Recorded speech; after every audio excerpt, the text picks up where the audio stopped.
তো ভাগবতমটা হাতে নিয়ে সঙ্গে সঙ্গে 5খানা শ্লোক রচনা করে গুণকীর্তন করছেন, একদম 5খানা শ্লোক।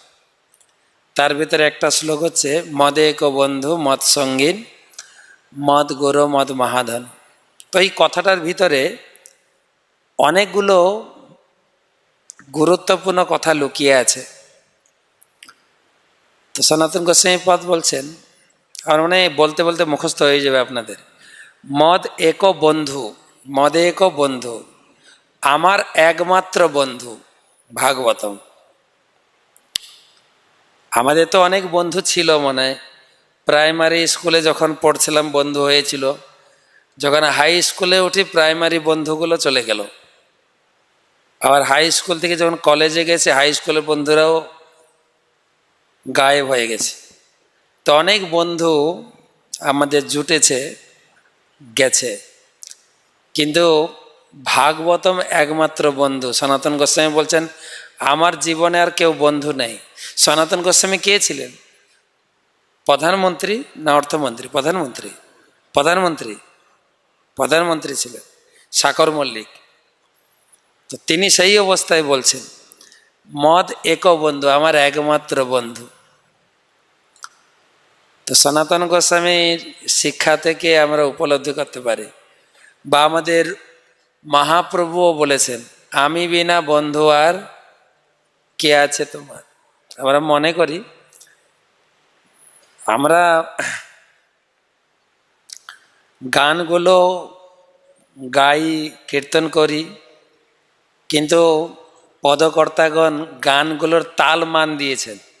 ভাটিয়ারি সব তাল আছে না, দৈনবধিকা, হ্যাঁ, তারপরে সম্প্রার্থনাত্মিকা, এরকম ভাগ আছে গানের।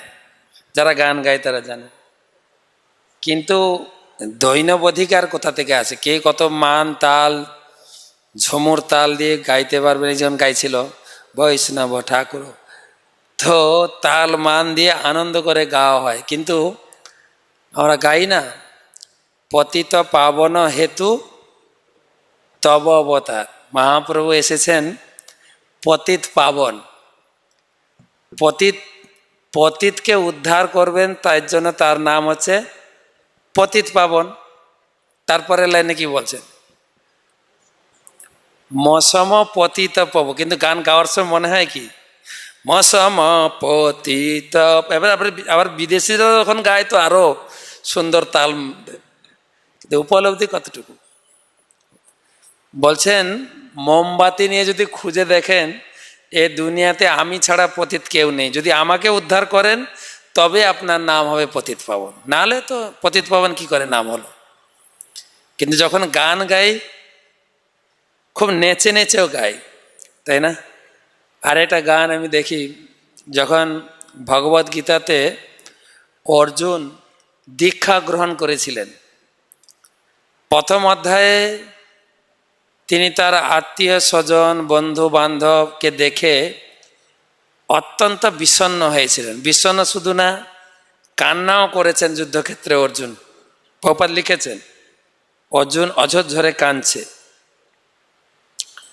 এবং শেষমেশ তিনি বললেন যে আমি আর রাস্তা দেখছি না, আমাকে দীক্ষা দাও। কার্পণ্য দোষ পহত স্বভাব, আত্মীয় স্বজনের দ্বারা পরিবেষ্টিত যে চেতনা সেটাকে বলে কৃপণ চেতনা, কার্পণ্য চেতনা।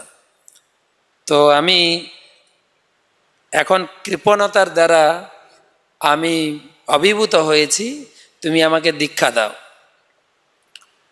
তো দীক্ষা গ্রহণ করলেন।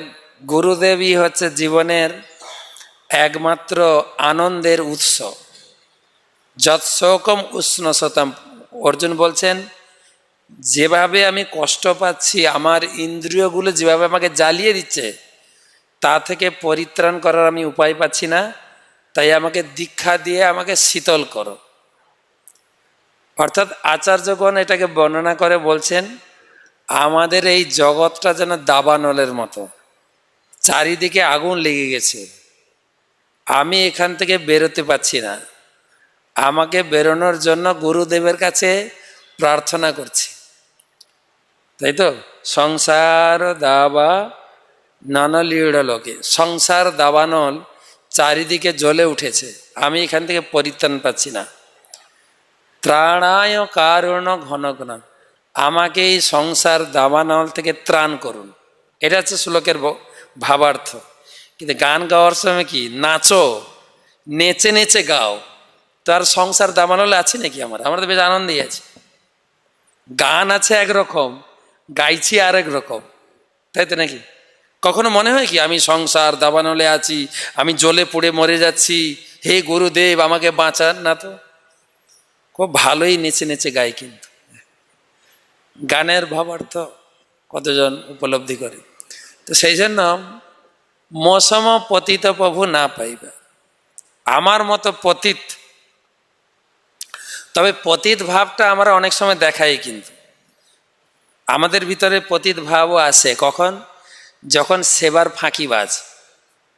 প্রভু আজকে পূজারি নেই, একটু পূজা করে দেবেন? আপনি তো ব্রাহ্মণ দীক্ষা নিয়েছেন।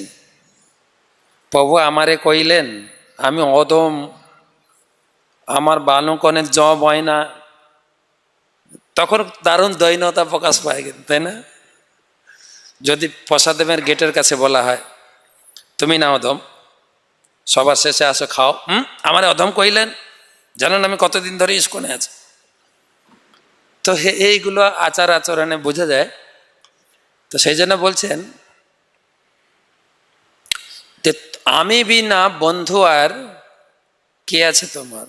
প্রকৃত বন্ধু হচ্ছেন মহাপ্রভু, আর প্রকৃত বন্ধু সনাতন গোস্বামী বলছেন ভাগবতম, মত এক বন্ধু। আচ্ছা, দ্বিতীয় পদ হচ্ছে মত সঙ্গী, আমার একমাত্র সঙ্গী হচ্ছে ভাগবতম।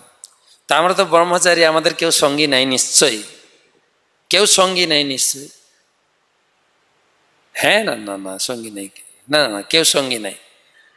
হয়তো বাড়িতে সঙ্গী টঙ্গী ছিল, কিন্তু বাদ।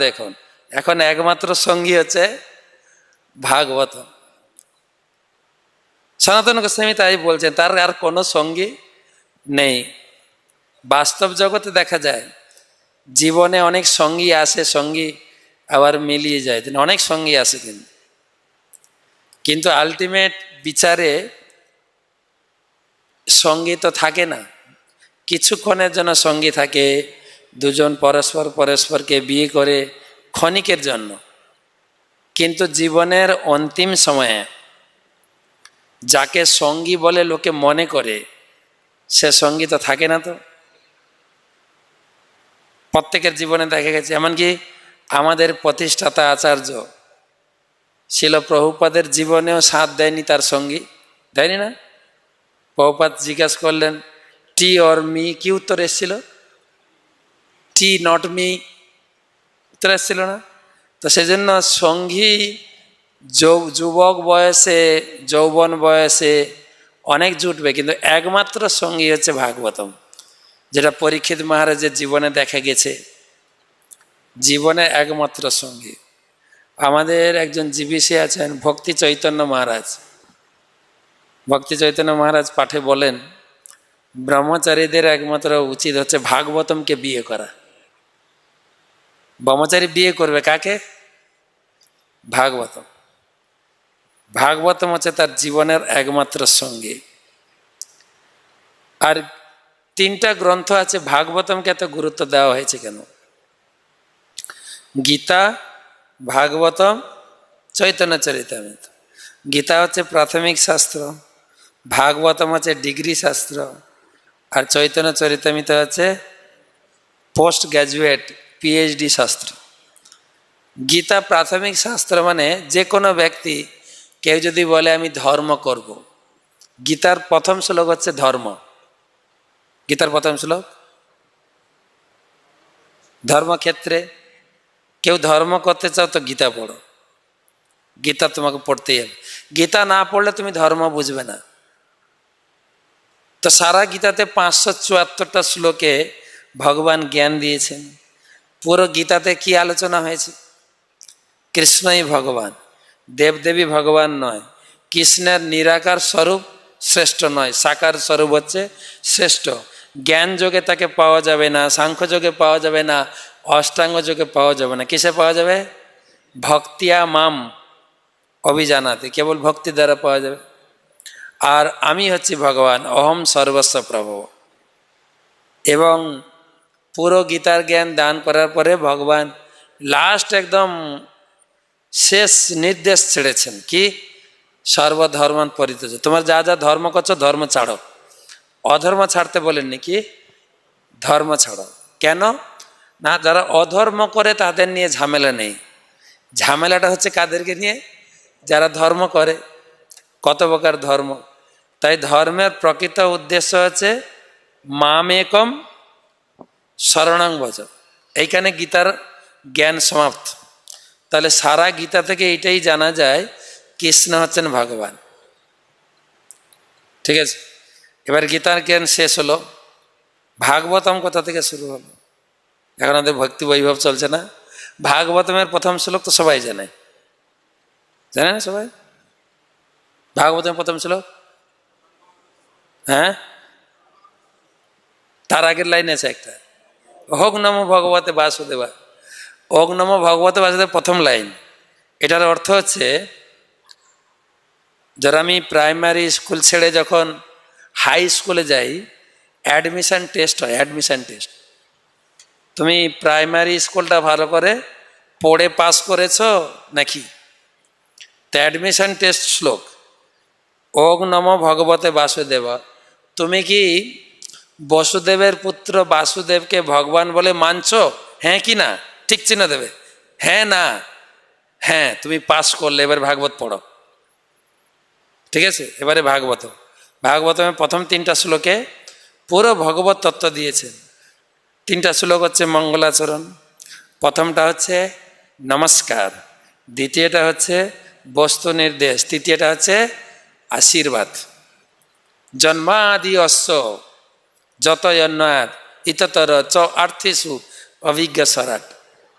জন্ম মানে সৃষ্টি, সৃষ্টি পালন সংহার, যত অন্যাদ।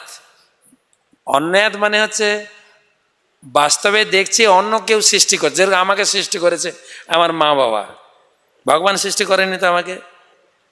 কিন্তু এখানে বলছেন ব্যাসদেব যে যত অন্যায়াত মানে হচ্ছে ব্যতি রেখে, মানে অন্য কেউ হয়তো সৃষ্টি করছে, যেরকম ব্রহ্মা সৃষ্টি করেছেন, কিন্তু সব মূল উপাদান সৃষ্টি করেছেন কে? ভগবান। সেই জন্য বলছে অন্যায়াত যত অন্যায়াত ইততর চ আর্থিসু অভিজ্ঞ সরাট। তো প্রথম শ্লোকে বলা হলো যে কৃষ্ণকে যদি তুমি ভগবান বলে স্বীকার করো, কোন কৃষ্ণকে? বসুদেবের পুত্র। যদি ভগবান বলে স্বীকার করো তবে ভাগবতমে ঢুকো, ভাগবতম পড়ো। ভাগবতমে কত শ্লোক আছে? 18,000। সুত গোস্বামী লিখেছেন ভাগবত মাহাত্মে 12 অধ্যায়ে 12 স্কন্ধে 13 অধ্যায়টা সব ভাগবত মাহাত্মে লেখা। ওখানে কোন পুরাণে কত শ্লোক আছে একজন চার্ট দিয়েছেন, চার্ট করে দিয়েছেন। তো সেখানে বলছেন ভাগবত মহাপুরাণে 18,000 শ্লোক আছে। তো পুরো 18,000 শ্লোকে কি বর্ণনা আছে? আমরা তো গীতা থেকে জেনে নিলাম কৃষ্ণ ভগবান, ভাগবতে কি জানবো? কোন কৃষ্ণ, কোন কৃষ্ণের পূজা করব? কোন কৃষ্ণ হচ্ছে রসশ্রেষ্ঠ? কোন কৃষ্ণ?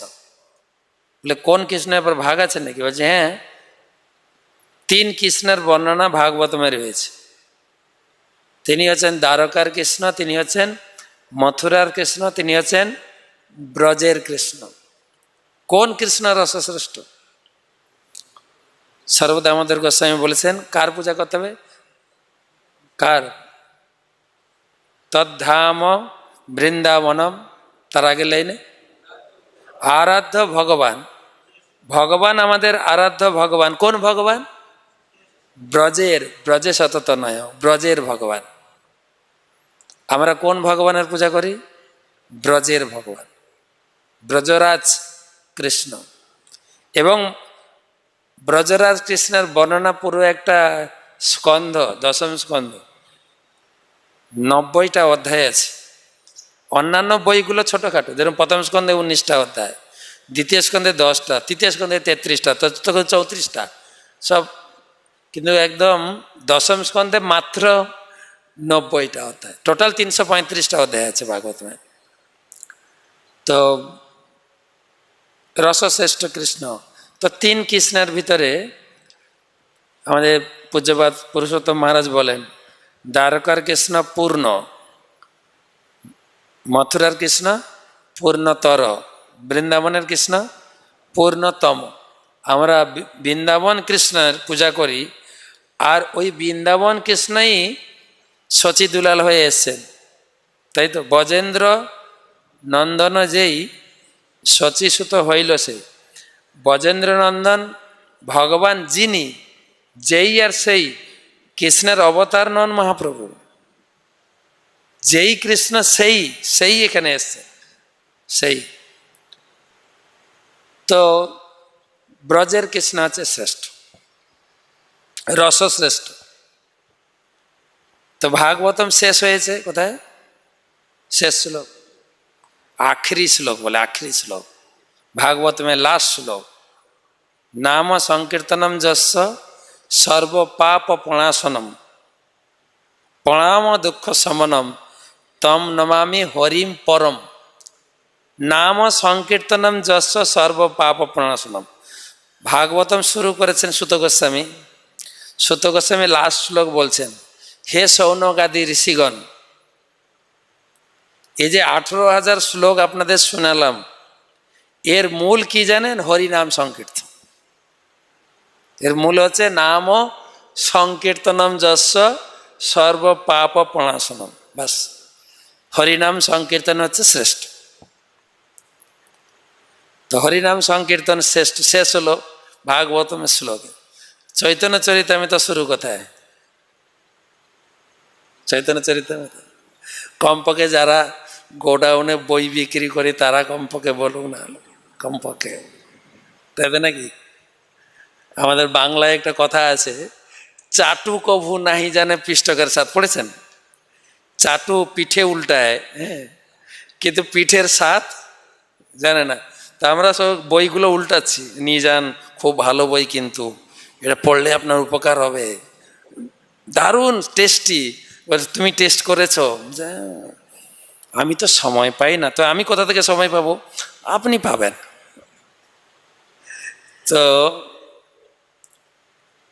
চৈতন্য চরিতামৃতের প্রথম শ্লোক কবিরাজ গোস্বামী শুরু করছেন মঙ্গলাচরণ, বন্দে গুরু নিশ ভক্ত নিশম ঈশম অবতারকান তৎপ্রকাশং তৎশক্তি কৃষ্ণ চৈতন্য সঙ্গকম। কবিরাজ গোস্বামী লিখলেন, শেষ হয়েছে কোথায় ভাগবতম? হরিনাম। শুরু হচ্ছে হরিনাম। সেই হরিনাম যার কাছে আমি পেয়েছি, আমার গুরুদেব, আমার দীক্ষাগুরু, আমার শিক্ষাগুরু পঞ্চতত্ত্বকে প্রথম প্রণাম জানিয়ে আমি বই লিখছি। তা 3টা গ্রন্থের সুষ্ঠু কানেকশন রয়েছে, কানেকশন চৈতন্য চৈতন্য। তো গীতায় শিখলাম কৃষ্ণ ভগবান, ভাগবতমে কি শিখলাম? কোন কৃষ্ণ শ্রেষ্ঠ? রসশ্রেষ্ঠ, রসরাজ, ব্রজরাজ শ্রেষ্ঠ কৃষ্ণ।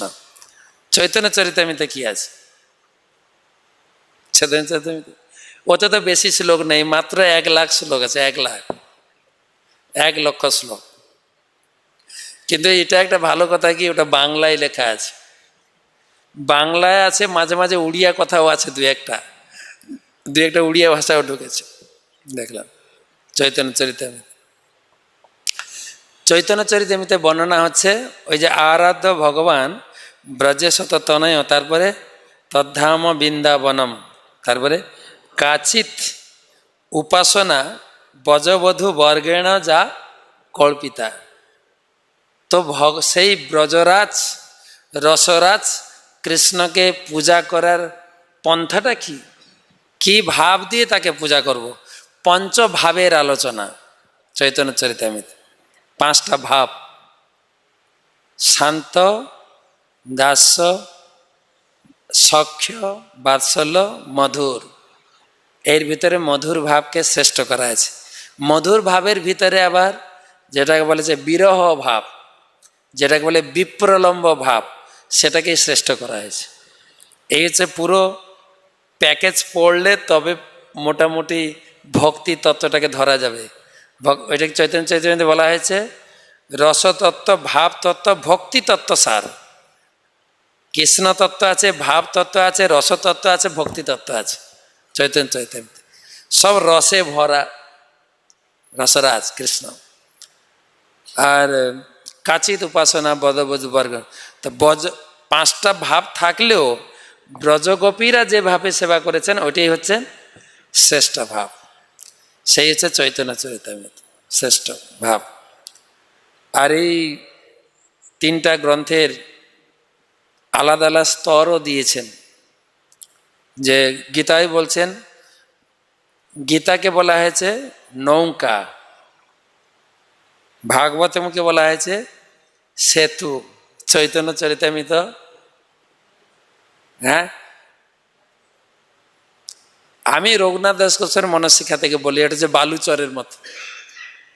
গীতা একদম সরাসরি শ্লোকে বলছেন, চতুর্থ অধ্যায় 36 নম্বর শ্লোক, অপি চেদসি পাপেভ্য সর্বেভ্য পাপ কীর্তম সর্বম জ্ঞানং প্লবেনৈব বৃজিনম সন্তরিষ্যসি। তুমি যদি অত্যন্ত পাপিষ্ট হয়ে থাকো, গীতারূপ নৌকাতে আশ্রয় করো, এই দুঃখ সমুদ্র পার হয়ে যাবে। গীতা হচ্ছে নৌকা। আমরা যেখানে বাস করছি এটা হচ্ছে দুঃখ সমুদ্র, সংসার সমুদ্র। যদি আমরা মাটিতে বসে আছি, কিন্তু শাস্ত্র বলছে এটা সমুদ্র, দুঃখ সমুদ্র।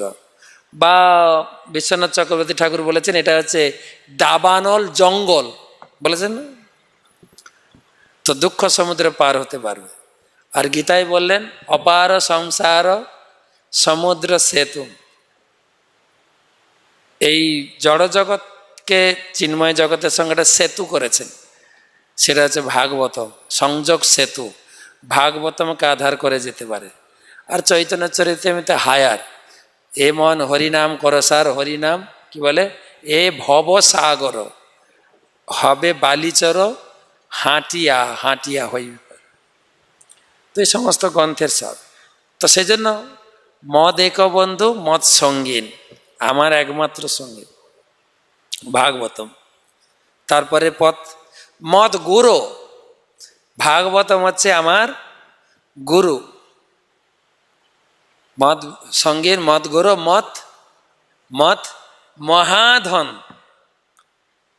আমরা টাকা পয়সাকে ধন বলি, বাড়ি ঘর সম্পত্তিকে ধন বলি, কিন্তু ভাগবতম, ভাগবতম আমরা কখনো কখনো ভাগবত প্রচার করতে গেলে লোককে বলি এটা একটা আপনার সম্পদ, বহুমূল্য সম্পদ। লোকে যখন জিজ্ঞাসা করে কত টাকা দিতে হবে, আমি কাউকে টাকার কথা বলি না সাধারণত ভাগবত প্রচার করতে গেলে।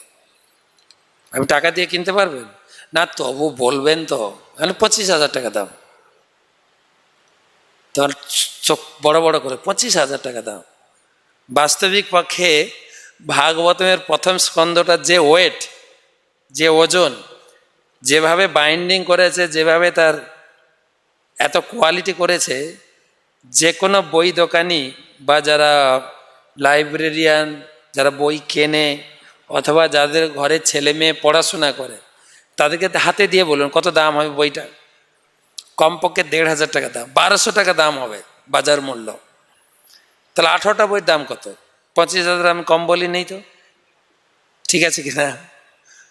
তো 25,000 আপনি নেবেন, বলে দাদা এত টাকা, তা হাফ টাকা দেন, 12,000 টাকা দেন, আর একটু কম করুন না। তারও হাফ, 6,500 টাকা। সত্যি বলছেন? হ্যাঁ দেবেন সত্যি, নাকি আমার সঙ্গে ঠাট্টা তমাশা করছেন? আপনি সত্যি এখন দেন না, এখনই দেবো আপনাকে। তো 25,000 থেকে নামি নিজে নিজে, ঠিক আছে? তো প্রশ্ন আছে বহুমূল্য, বহুমূল্য। আর আপনারা দেখবেন এটা শাস্ত্র কথা, কিন্তু আমরা বাড়িয়ে বলছি না। যখন বীর হাম্বীর, সেই বন বিষ্ণুপুরের দস্যু রাজা বীর হাম্বীর, তার কাহিনী দেখবেন। 3 জন ব্যক্তি গিয়েছিলেন বৃন্দাবনে কোর্স করতে জীব গোস্বামীর আন্ডারে, শ্যামানন্দ প্রভু, নরোত্তম দাস ঠাকুর শ্রীনিবাস আচার্য পুরো পড়াশোনা কমপ্লিট হলো, ভক্তি বৈভব কোর্স কমপ্লিট, বলে এবারে গাড়িতে বই লোড করে সংকীর্তন প্রচারে যাওয়া। তার তো মাথায় হাত, বৃন্দাবন ছেড়ে আমরা যাব, করার কিছুই ছিল না, আদেশ। তো তারা এসছিলেন গাড়ি লোড করে, গরু গাড়ি লোড করে অনেক কষ্টে বাংলায় প্রবেশ করলেন। বাংলা তখন মুসলিম রাজ্য, সারা ভারতটাই মুসলিম রাজ্য ছিল তখন বলতে গেলে। ছোট ছোট রাজা ছিল হিন্দু, এখানে হিন্দু রাজা হলেও দস্যু। তো তার একজন গণককার ছিল, গণককার ওর ওর গণিতে বলছে, ওর জ্যোতিষবিদ্যায় বলছে আমাদের রাজ্যে বহুমূল্য সম্পদ ঢুকছে। 3 জন তীর্থযাত্রী আসছেন উত্তরপ্রদেশ থেকে, উত্তর ভারত থেকে ওইদিকে, তারা বহুমূল্য উপহার নিয়ে ঢুকছেন। রাজা কি বললেন যে যাত্রীদেরকে না মেরে তাদের সম্পদগুলো হরণ করো। সম্পদ হরণ করেছেন। রাত্রে সমস্ত বই, সমস্ত পেটি, যত সিন্ধুকের ভিতরে মোড়া ছিল বইগুলো, সব বাক্সগুলো চুরি করেছেন। তারা 3 জন রাত্রে ঘুমাচ্ছিলেন, সকালে যখন দেখে যে বই টই নেই, সব চুরি হয়ে গেছে, তাদের তো মাথায় হাত। তখন কি করবেন? তো শ্যামানন্দ প্রভুকে বললেন তুমি তোমার দেশে যাও, প্রচার শুরু করো। নরোত্তম দাস ঠাকুরও চললেন বাংলাদেশে, সেই পদ্মা নদীর তীরে। শ্রীনিবাস আচার্য প্রভু থাকলেন। শ্রীনিবাস তিন প্রভুর আবেশ অবতার ছিলেন। শ্রীনিবাস ছিলেন মহাপ্রভুর আবেশ অবতার। শ্রীনিবাস থাকলেন গ্রন্থ উদ্ধার করার জন্য, খুব চিন্তিত কি করে গ্রন্থ পাবো। একদিন দেখছেন একটা ব্রাহ্মণ ভাগবত হাতে নিয়ে যাচ্ছে। বলছে তুমি যাচ্ছ কোথায়? বলছে রাজা প্রতিদিন ভাগবত শুনে। ওইটা শুনে ওর মাথাটা গেছে, বলি রাজা তো দস্যু, ভাগবত শুনে? বলছে হ্যাঁ। বলছে আমি কি যেতে পারি ভাগবত শুনতে? বলছে হ্যাঁ আসুন। তোর ভাগবত শুনে শ্রীনিবাস আচার্য প্রভুর পছন্দ হয়নি, যে শ্লোকে যা বলা হয়েছে। কেন উনি তো একদম কোর্স করে ফিরেছেন, জীব গোস্বামীর আন্ডারে কোর্স করে ফিরেছেন, উনি তো ভাগবতম ভালোই জানেন। তো যেভাবে ভাগবত পড়ছে এই ব্রাহ্মণ কুমার, পছন্দ হচ্ছে না। রাজা কিন্তু দেখেছেন যে এই লোকটা নতুন এসছে আজকে শ্রোতা হিসাবে, কিন্তু এর ভাগবত শুনে নিশ্চয়ই ভালো লাগছে না। তখন ক্লাসের শেষে ওনাকে ডেকেছেন। তো আমি বুঝতে পারছি আপনার ভাগবত শুনে আপনি তৃপ্ত হননি। বলছে হ্যাঁ, আপনার এই পাঠক ভাগবতমের আসল অর্থ, আসল যে স্বাদ, যে রস, সেটা ও জানে না কিভাবে ভাগবত পাঠ করতে হয়। বলছে তাহলে আপনি ভাগবত পাঠ করতে জানেন? বলছে যদি আপনার আজ্ঞা হয় আমি পাঠ করব। বলছে কালকে তাহলে আপনি পাঠ করবেন। তো পাঠ করেছেন। যে ভাগবতমের যে টিকা টিপ্পণী জীব গোস্বামীর আন্ডারে পড়েছেন, তার যে ভাগবত বলার যে মাধুরীমা, যেরকম আমাদের গৌরকৃষ্ণ মহারাজ আসতেন, শ্রীশ্রীমৎ রাধা গোবিন্দ মহারাজ যখন সুস্থ থাকতেন, তার ভাগবত মাধুরীমা শুনলে অভিভূত হওয়া যায়। ভাগবত বলা যায়, ব্যক্তি ভাগবত সাক্ষাৎ। তো ভাগবত শুনে রাজা অভিভূত হয়েছে। তখন ওই যেদিন চুরি করেছে সেদিন তো ঘরে পেটিগুলো খুলেছে, অনেক বহুমূল্য, জ্যোতিষবিদ্যায় বলেছে বহুমূল্য, তাহলে অনেক সোনা দানা টাকা পয়সা থাকবে। খুলে দেখছে গ্রন্থ, আর সে হাতে লেখা গ্রন্থ, তো একদম সোনার পাতের মতো লাগছে দেখতে। আর সেই গ্রন্থকে স্পর্শ করে রাজা, তার হৃদয় অন্তঃকরণ শুদ্ধ হয়েছে। তিনি পস্তাচ্ছেন এই জিনিস কার, আমি কার চুরি করেছি, কি করে কেন চুরি করলাম। আমি জাস্ট ওই পয়েন্টটা বোঝাতে চাইছি, জ্যোতিষবিদ্যাতে ধরা গেছে এই জিনিসটা হচ্ছে বহুমূল্য। তাহলে আমরা যে লোকের কাছে বলি বহুমূল্য, কথাটা ভুল নয় তো, সত্যিকারে বহুমূল্য। তো তখন রাজা তাকে ঘরে নিয়ে গেলেন। সেদিন পাঠ শুনে অভিভূত হয়েছেন, ঘরে নিয়ে গেছেন। দেখেন আমার ঘরে কিছু গ্রন্থ আছে, আপনাকে দিতে চাই। আর গ্রন্থ দেখছেন, ওটা তো আমাদেরই গ্রন্থ। এই গ্রন্থ উদ্ধারের জন্য আমি এখানে রয়েছি। তখন অপরাধ হয়েছে এই সাধুর চরণে। সাধুর চরণে অপরাধ থেকে মুক্ত হওয়ার পন্থা কি? পন্থা সাধুর কাছে দীক্ষা নিতে হবে, না হলে সাধুকে বাবা বলে সম্বোধন করতে হবে। এই যে গঙ্গা অপরাধ করলেন, গঙ্গা বাবা বলে খালাস না? গঙ্গা জন্মমণি চরণে অপরাধ করলেন, বলছে বাবা আমাকে ক্ষমা করে দিন। বাবা বললেই ক্ষমা, বা গুরুদেব বললেই ক্ষমা। তো দীক্ষা নিয়েছেন, দীক্ষা দিয়েছেন, নাম হয়ে গেল চৈতন্য দাস। বলছে গুরুদেব বলুন আমার এবারে সেবার আদেশ দিন। বলছে সেবা একটাই, আপনার রাজ্যে যত গণককার যারা লেখে সবাইকে লাগান ভাগবতগুলো কপি করতে। তখন তো প্রিন্টিং প্রেস ছিল না, কপি করে এবারে পুরো এই হচ্ছে সংকীর্তন চালু হলো। তো আমি যে বলছি মহাধন, ভাগবতম ধন নয়, ভাগবতম হচ্ছে মহাধন। মদে কেউ গুরু মত সঙ্গীন, মত গুরু মত মহাধন। মত নিস্তারক্য, আমাকে নিস্তার করবে কে? ভাগবত। মত নিস্তারক, আমাকে আর কেউ উদ্ধার করতে পারবে না। মত নিস্তারক্য। তারপরে মত ভাগ্য, আমার ভাগ্য খুলে দেবে। আমরা যদি ভাগবতমের ভিতরে প্রবেশ না করি, আমার ভাগ্য খুলবে কি করে? বড় জোর আমি তাকাতে পারি সবার কত বাড়ি ঘর হয়ে গেল পাশে, আমার তো কিছু হইল না, এই চিন্তা আসবে। চারিদিকে দেখছেন না আমাদের কত বড় বড় জঙ্গল। আমি তো কার কোনটা বাড়ি চিনি না, মাঝে মাঝে কোথাও একটা কার বাড়িতে অনুষ্ঠান থাকলে ডাকে, তো দেখি এত গলি গলি, মানে কলকাতার সে গলিও ফেল, জঙ্গল, খানিকটা জঙ্গল হয়ে গেছে অলরেডি, কত বড় বড় বাড়ি। তো মাঝে মাঝে ছাদে উঠলে চিন্তা হয় সবার এত বড় বড় বাড়ি হইয়া গেল, কিন্তু ওগুলো ধন, আর ভাগবতম হচ্ছে মহাধন। এটা খেয়াল রাখতে হবে, ওগুলো ধন। ভাগবতম আমার ভাগ্য খুলে দেবে। মত নিস্তারক মত ভাগ্য। লাস্ট ওয়ার্ড, লাস্টটা কি? মদানন্দ, আমার জীবনে আনন্দ দেবে কে? ভাগবত।